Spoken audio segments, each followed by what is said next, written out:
It would be easy to dismiss the Christian fundamentalist opponents of rock as extremists, but here in the USA, they have substantial mainstream support.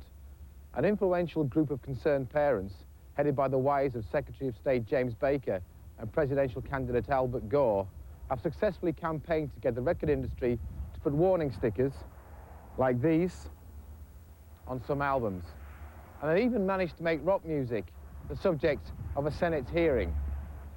The material we're concerned about cannot be compared with Louie Louie, Cole Porter, Billie Holiday, etc. Cole Porter's The Birds Do It, The Bees Do It can hardly be compared with Wasp, I-F-U-C-K, Like a Beast. The proliferation of songs glorifying rape, sadomasochism, incest, the occult, and suicide by a growing number of bands illustrates this escalating trend that is alarming. Some have suggested... Washington wives, Susan Baker and Tipper Gore, set up the Parents Music Resource Center, or PMRC, because, they claimed, they were so shocked by the content of some pop songs. Their aim? To warn other parents about the danger music poses to the youth of America. Recently, Shayna Easton Sugar Walls, which is really a fairly graphic song about female genital arousal, has been on the charts and it's played 10 to 12 times a day. I can show you things you never see. I can make you never wanna fall in love again. Come spend the night inside my sugar walls. I bought the Purple Rain album for our 11-year-old. And I didn't know that Darling Nikki was on it, and I felt that it was inappropriate for her and her 8- and 6-year-old sister to hear a song describing a girl masturbating in a hotel lobby with a magazine. I had no warning. In fact, all I knew was from that Prince was the new creative teen idol on the scene and had just received a Grammy Award. So I would have appreciated it if I had known that before purchase. John, thank you very much. But the rock musicians themselves were under no illusions about the threat the PMRC and their warning stickers posed to music. John Denver was the first to express outrage at the proposals. Mr. Chairman, the suppression of a people, of a society, begins, in my mind, with the censorship of the written or spoken word. It was so in Nazi Germany. It is so in many places today where those in power are afraid of the consequences of an informed and educated people. My song, Rocky Mountain High, was banned from many radio stations as a drug-related song. This was obviously done by people who had never seen or been to the Rocky Mountains. May I be very clear that I'm strongly opposed to censorship of any kind in our society or anywhere else in the world. Next on the witness stand was heavy metal singer Dee Snider. His band, Twisted Sister, was specifically targeted during the hearing for alleged violent lyrical content.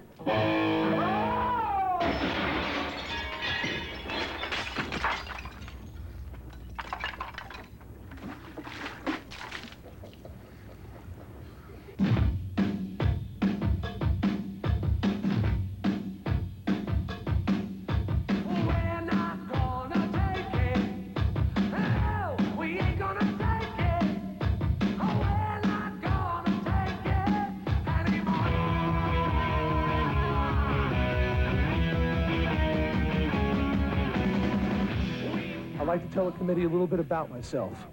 I'm 30 years old, I'm married, I have a 3-year-old son. I was born and raised a Christian, and I still adhere to those principles. Believe it or not, I do not drink, I do not smoke, and I do not do drugs. I pride myself on writing songs that are consistent with my above-mentioned beliefs. The video for We're Not Gonna Take It was simply meant to be a cartoon with human actors playing variations on the Roadrunner Wile E. Coyote theme. It strikes me that the PMRC may have confused our video presentation for this song with the meaning of the lyrics. Parents can thank the PMRC for reminding them that there is no substitute for parental guidance, but that is where the PMRC's job ends.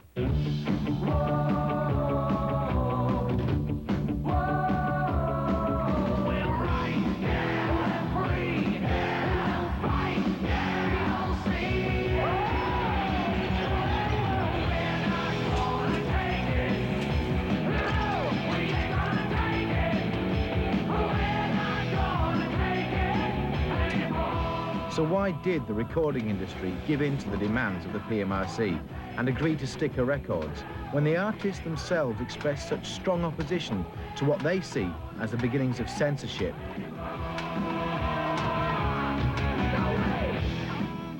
During that time, the industry was facing states, some 18 states trying to pass laws which would mandate the use of a parental advisory logo, but not the handsome little black and white one that we had been using voluntarily, but rather a large fluorescent sticker that had a list of sins ranging from bestiality and necrophilia to alcoholism and adultery.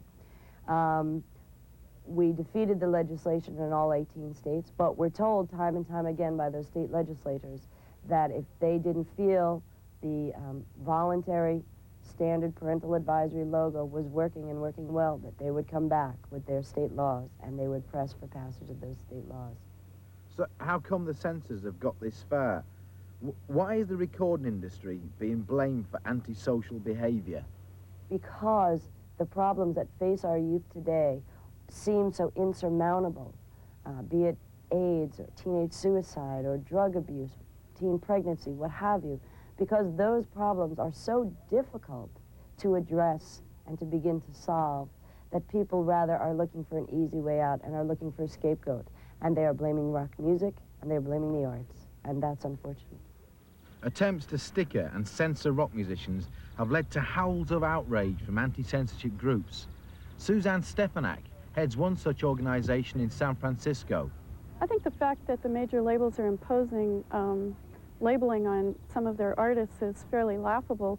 The criterion used are totally arbitrary. I think they're of no use to the parents if that's who they're aiming them at. And in many cases, they serve as buying incentives for children who want to listen to something that their parents wish they wouldn't. But if you're, I mean, you can be opposed to labeling, but surely labeling of records isn't censorship. Labeling is censorship because many of the major distributors have already said that they will not carry any albums that have a label that might be considered questionable. And if there is no distribution for the album, then the record labels aren't going to let them, the artists record what they like. And so there is, in fact, a chilling effect and censorship.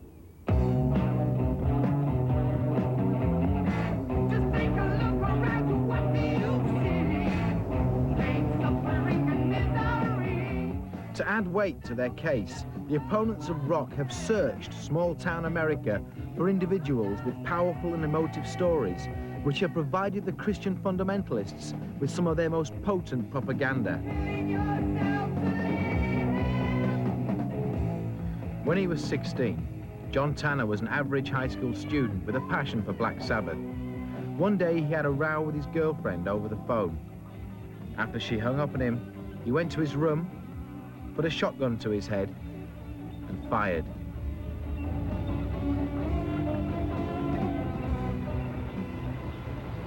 All the days that I shot myself, I skipped out of school and I just pretty much sat at my room all day and listened to, you know, Black Sabbath and Grand Funk, and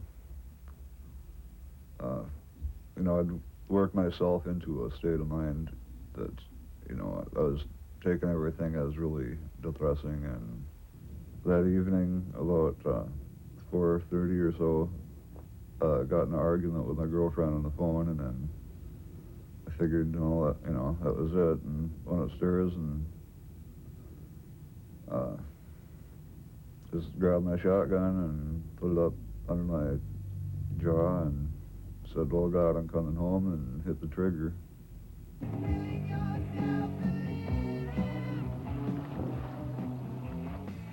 I'd never considered suicide, you know, till I was like about 15 and really started getting into rock and roll. And, you know, songs like Killing Yourself to Live and stuff had just really, you know, I was taking all this to heart really much. I guess, you know, I'd have to say that, that they did, you know, the words and stuff did have a big influence on me. And, you know, like I said too, you know, each person has control of their own what they had let influence them, but at that time in my life, I was totally committed to listening to, listening to Black Sabbath, and I really got off to them a lot. So when the kid mutilates himself, or murders, or rapes, or takes drugs, and then says, it was rock music that made me do it, is there not a case to be answered? No, that poor kid had tremendous problems before, during, and after he was listening to rock music. I do not believe that a record can, and a record alone, can force young people to do some of the things that rock music in our industry is being blamed for today. Again, I think people are looking for scapegoats.